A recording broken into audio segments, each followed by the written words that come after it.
Signs of fears: nervous mannerisms, shyness, withdrawal, and aggressive behavior may be sign of childhood fears. A change in normal eating and sleeping pattern may also signal an unhealthy fear. Children who play sick or feel anxious regularly may have some problems that need attention. Fear of school can occur following a stressful event such as moving to a new neighborhood, changing schools, or after a bad incident at school. Children may not want to go to school after a period of being at home because of an illness. When to seek help? Parents and family members are usually the first to notice if a child has problems with emotions or behavior. Your observations with those of teachers and other caregivers may lead to seek help for your child. If you suspect a problem or have questions, consult your pediatrician or contact a mental health professional. Warning signs. The following signs may indicate the need for professional assistance or evaluation. Decline in school performance. Poor grades despite strong efforts. Regular worry or anxiety. Repeated refusal to go to school or take part in normal children's activities. Hyperactivity or fidgeting. Persistent nightmares. Persistent disobedience or aggression. Frequent temper tantrums. Depression, sadness, or irritability. Specific mental health conditions. ADHD, attentional problems. Attention Deficit Hyperactivity Disorder, ADHD, is one of the most common reasons children are referred for mental health services. It affects as many as 1 in every 20 children. Although boys are 3 to 4 times more likely than girls to experience ADHD, the disorder affects both boys and girls. While the condition is most often associated with children, there has been a more recent understanding that attention deficit disorders, ADD, ADHD, continue into adulthood for many individuals. Symptoms such as inattention, impulsivity, and overactivity are now known to continue into adulthood for a significant percentage of children with ADD. Unfortunately, relatively few adults are diagnosed or treated for ADD. The prevalence of ADD in adults is unknown. Very few have been studied. In the few treatment studies of adults, there does not appear to be a significant sex difference. About 2/3 of the children who are diagnosed in or before elementary school with ADD continue to have behavioral symptoms in adolescence. During this time period, associated behavioral, learning, and emotional problems also manifest themselves. Approximately 1/3 to 1/2 of these adolescents continue to have symptoms of ADD during their adult years. Bipolar disorder, depression, and high energy. Many children, and especially adolescents, experience mood swings as a normal part of growing up. But when these feelings persist and interfere with a child's ability to function in daily life, bipolar disorder could be the cause. Bipolar disorder, also known as a manic depression, is a mood disorder marked by extreme changes in mood, energy levels, and behavior. Children with bipolar disorder usually alternate rapidly between extremely high moods, mania, and low moods, depression. These mood shifts can produce irritability with periods of wellness between episodes, or the young person may feel both extremes at the same time. Parents who have children with the disorder often describe them as unpredictable, alternating between aggressive or silly and withdrawn. Children with bipolar disorder are at a greater risk for anxiety disorders and attention deficit hyperactivity disorder. These co-occurring disorders complicate a diagnosis of bipolar disorder and contribute to the lack of recognition of the illness in children. What are the signs and symptoms? Bipolar disorder begins with either a manic or depressive symptoms. Not all children with bipolar disorder have all symptoms. Children with bipolar disorder are likely to have a family history of the illness. If a child you know is struggling with any combination of the symptoms for more than 2 weeks, talk with a doctor or mental health professional. Manic symptoms. Severe changes in mood, from unusually happy or silly to irritable, angry, or aggressive. Unrealistic highs in self-esteem, may feel indestructible. Great increase in energy level, sleeps little without being tired. Excessive involvement in multiple projects and activities, may move from one thing to the next and become easily distracted. Increase in talking, talks too much, too fast, changes topics too quickly, and cannot be interrupted. This may be accompanied by racing thoughts or feeling pressure to keep talking.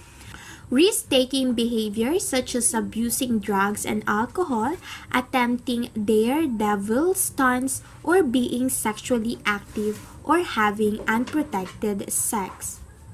Depressive symptoms: frequent sadness or crying, withdrawal from friends and activities, decreased energy level, lack of enthusiasm or motivation, feelings of worthlessness or excessive guilt, extreme sensitivity to rejection or failure, major changes in habits such as oversleeping or overeating, frequent physical complaints such as headaches and stomach aches, recurring thoughts of death, suicide, or self-destructive behavior.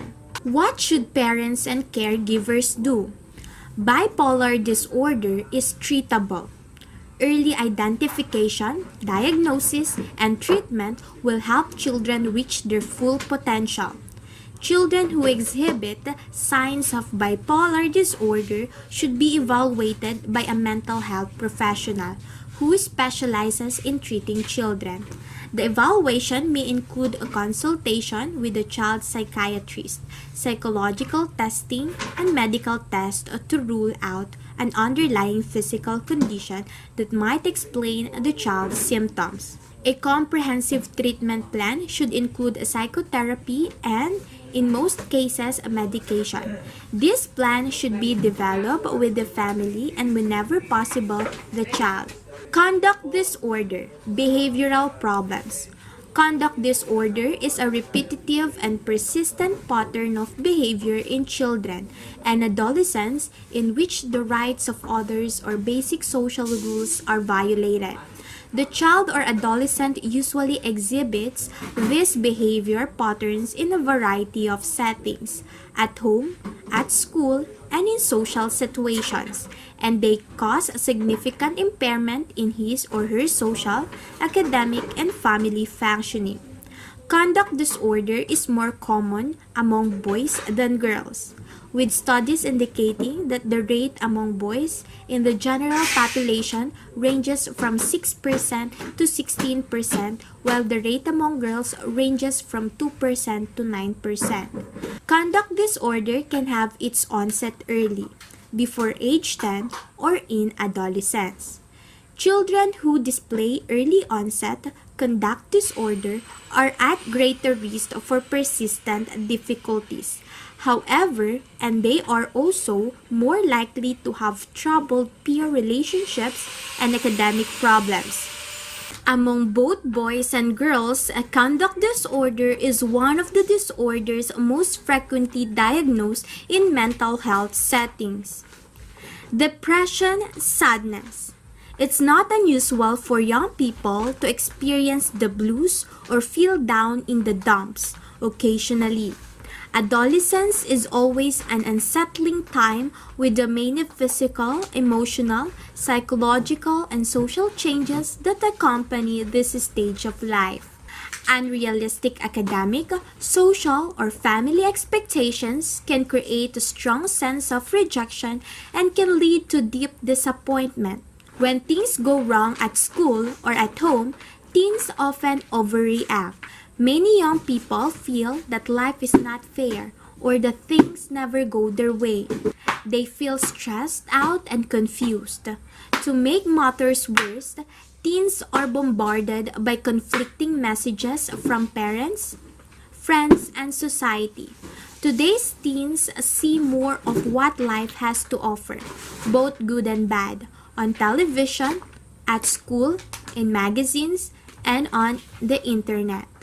They are also forced to learn about the threat of AIDS, even if they are not sexually active or using drugs.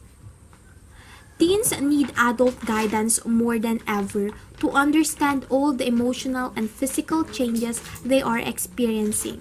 When teens' moods disrupt their ability to function on a day-to-day basis, it may indicate a serious emotional or mental disorder that needs attention. Adolescent depression. Parents or caregivers must take action.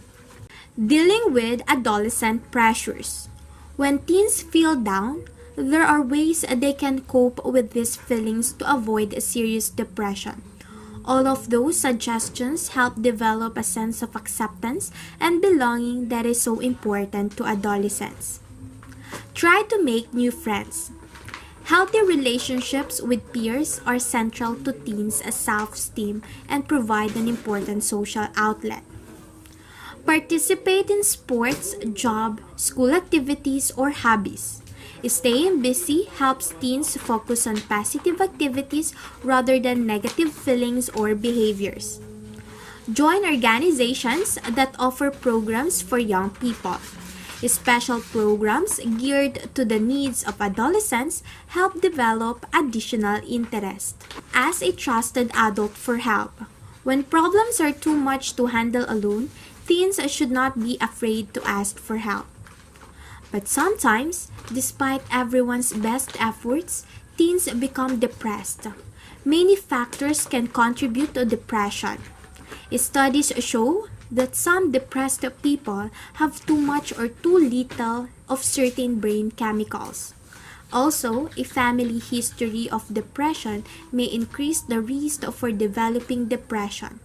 Other factors that can contribute to depression are difficult life events, such as death or divorce, side effects from some medications, and negative thought patterns.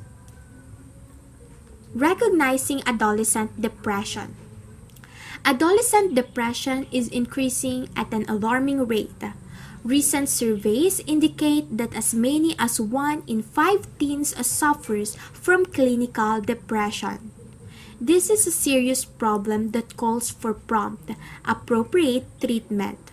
Depression can take several forms, including bipolar disorder, formerly called manic depression, which is a condition that alternates between periods of euphoria and depression. Depression can be difficult to diagnose in teens because adults may expect teens to act moody. Also, adolescents do not always understand or express their feelings very well. They may not be aware of the symptoms of depression and may not seek help. These symptoms may indicate depression, particularly when they last for more than 2 weeks. Poor performance in school, withdrawal from friends and activities, sadness and hopelessness, lack of enthusiasm, energy or motivation, anger and rage, overreaction to criticism, feelings of being unable to satisfy ideals, poor self-esteem or guilt, indecision, lack of concentration or forgetfulness, restlessness and agitation, changes in eating or sleeping patterns, substance abuse, problems with authority, suicidal thoughts or actions. Treating adolescent depression. It is extremely important that depressed teens receive prompt professional treatment. Depression is serious, and if left untreated, can worsen to the point of becoming life-threatening.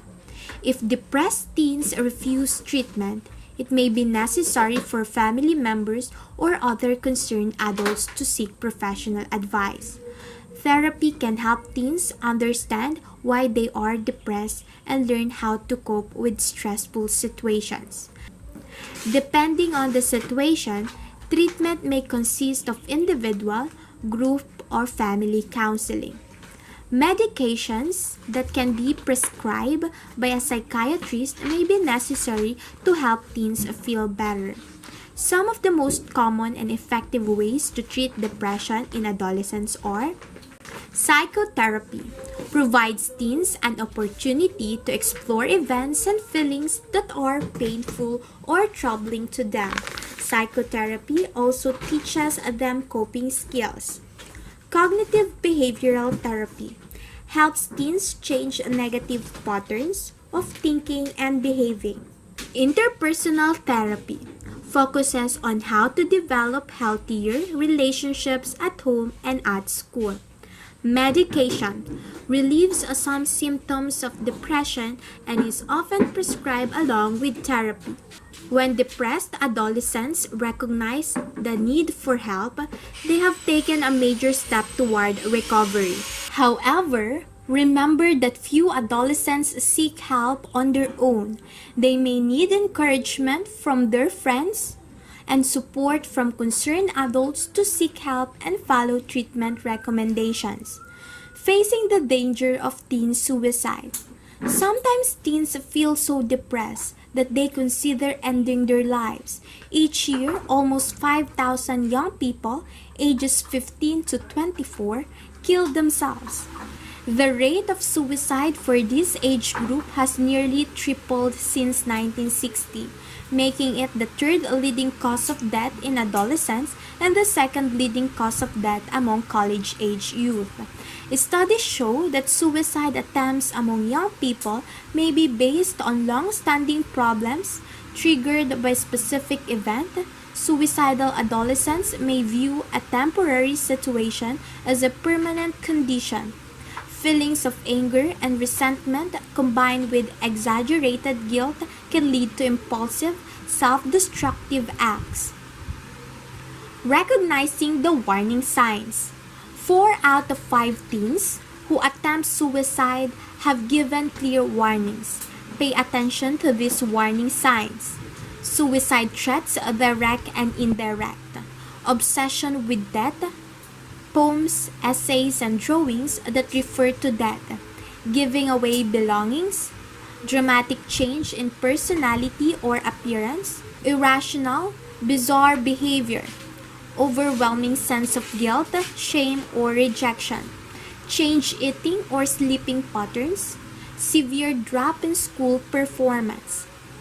Helping suicidal teens. Offer help and listen. Encourage depressed teens to talk about their feelings. Listen, don't lecture. Trust your instincts. If it seems that the situation may be serious, seek prompt help. Break confidence if necessary in order to save a life. Pay attention to talk about suicide. Ask direct questions and don't be afraid of frank discussions. Silence is deadly. Seek professional help. It is essential to seek expert advice from a mental health professional who has experience helping depressed teens. Also, alert key adults in the teen's life, family, friends, and teachers. Looking to the future. When adolescents are depressed, they have a tough time believing that their outlook can improve. But professional treatment can have a dramatic impact on their life. It can put them back on track and bring them hope for the future. Grief, coping with loss. Helping a child cope with loss is perhaps one of the most important roles an adult can play. In effect, you are helping the child develop skills that can last a lifetime. The death of a loved one is always difficult. For children, the death of a loved one can affect their sense of security. Like adults, children express loss by grieving. Yet children may not demonstrate the grief in the same manner as adults. Preschoolers usually see death as temporary between the ages of 5 and 9. Children begin to experience grief more like adults. Signs of grieving in children and adolescents. Sadness. Profound emotional reactions, anxiety attacks, chronic fatigue, anger, thoughts of suicide. Feelings of anger, denial, shock, and confusion. Extended depression with the loss of interest in daily activities and events. Boisterous play. Inability to sleep, nightmares, loss of appetite, prolonged fear of being alone. Withdrawal from friends. Sharp drop in school performance or refusal to attend school.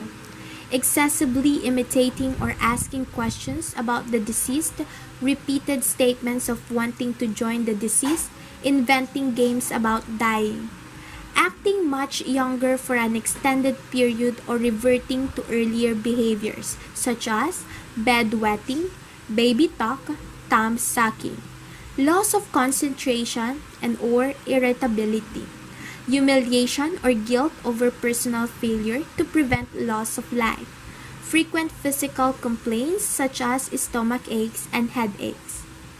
Helping children and adolescents grieve. Long-term denial of death or avoidance of grief is unhealthy for children and may resurface later with more severe problems. Here is a list of things that can do to help a child overcome loss. Children are concrete in their thinking. To lessen confusion, avoid expressions such as quote, passed on, or went to sleep. Answer their questions about a death simply and honestly. Only offer details that they can absorb. Don't overload them with information. Children can be fearful about death and the future. Don't offer false comfort. Give them a chance to talk about their fears and validate their feelings. Offer a simple expression of sorrow and take time to listen. Children are repetitive in their grief. Respond patiently to their uncertainty and concerns. It can take a long time to recover from a loss. Children are physical in their grief. Watch their bodies, understand and support their play and actions as their language of grief. Offer reassurance. Children grieve cyclically. Expect their grief to revisit in cycles throughout their childhood or adolescence. A strong reminder, such as the anniversary of a death, may reawaken grief. Make yourself available to talk. Children need choices. Whenever possible, offer choices in what they do or don't do to memorialize the deceased and ways to express their feelings about the death. Children grieve as part of a family. Expect children to mourn the deceased and the environment that existed before the death. Children may grieve the changed behavior of family and friends. Keep regular routines as much as possible.